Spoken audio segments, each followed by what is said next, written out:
कक्षा 10वीं का प्रश्नावली 1 दशमलव 1 का क्वेश्चन नंबर 1 का तीसरा क्वेश्चन ये कह रहा है कि यूक्लिड विभाजन एल्गोरिथम से हमें 867 और 255 का एचसीएफ ज्ञात करना है। इसलिए हम देखते हैं कि 867 बड़ा है, इसलिए यहाँ पे रख के 255 से इसे भाग करते हैं। 255 चौके करेंगे तो ये 867 से ज़्यादा हो जाएगा, इसलिए 255 तिया किया हम। 255 तिया होता है 765। हमने घटाया, 7 में से 5 गया 2, 6 में से 6 गया 0, 8 में से 7 गया 1। अब हमारे पास आंसर आया है 102, जो 255 से छोटा है। अब इनसे पॉइंट लगाते थे पहले, अब नहीं लगाएंगे। अब 102 को वैसे ही रखेंगे और ये 255 को भाज्य के रूप में लिख लेंगे और 102 को भाजक के रूप में लिखकर भाग कर देंगे। 102 दूना 204, 5 में से 4 गया 1, 5 में से 0 गया 5, 2 में से 2 गया कुछ भी नहीं।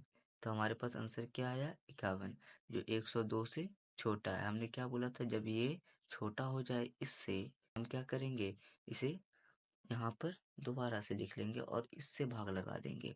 तो हमने यहाँ पे लिख लिया 102 को, यहाँ पे हमने लिख लिया 102। अब 51 से इसे भाग लगा लेंगे। 51 दूना 102, 102 में से 102 चला जाएगा 0। जब हमारा शेषफल 0 हो जाए तो जस्ट इसके ऊपर वाला ये हो जाता है एचसीएफ। तो हम लिखेंगे यूक्लिड विभाजन एल्गोरिदम से। यूक्लिड विभाजन एल्गोरिदम से क्या होता है, A is equal to B Q plus R. जहाँ हमारा ये ए है, ये बी है, ये क्यू है और ये आर है।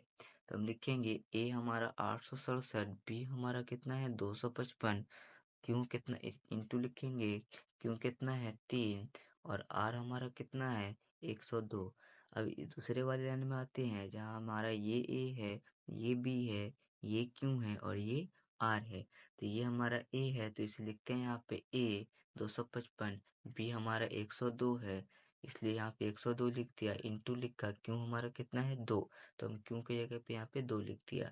अब हमारा शेषफल यानी आर कितना है, आर हमारा 51 है, तो हमने 51 लिख दिया। तीसरे वाले लाइन में आते हैं, ये हमारा ए है, इसलिए ए की जगह 102 लिख दिया। बी हमारा 51 है, तो 51 लिख दिया। क्यू हमारा 2 है, तो हमने 2 यहाँ पे लिख दिया और रिमाइंडर मतलब आर हमारा कितना है 0, तो ये 0 हमने लिख दिया। इसके जस्ट ऊपर वाला होता है एचसीएफ, इसलिए हमने लिखा एचसीएफ इज इक्वल टू 51।